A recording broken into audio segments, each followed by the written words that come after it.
Okay, welcome. We are at Caesar's Palace in Las Vegas. We are in the Augustus Tower, and this is room 3491.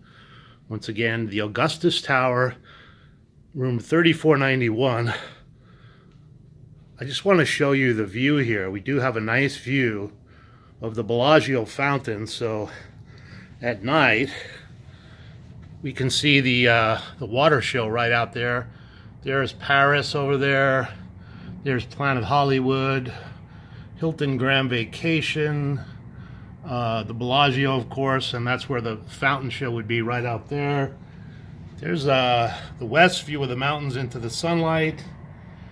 And let's see. Now, we messed up the room a little bit here in terms of the garbage, but beautiful room, right?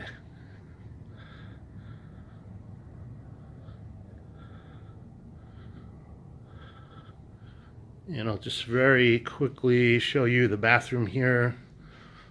So we are having a wonderful time in Las Vegas. Great food. Went to the Aria buffet today. Went to the Wicked Spoon the other day. Had some great barbecue also.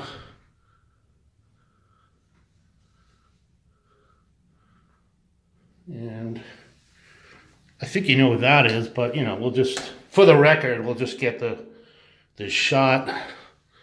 Oh my God, who's that guy? Okay. So once again, we are in Caesar's Palace, Las Vegas, Augustus Tower, room 3491. This is John, and thanks for watching.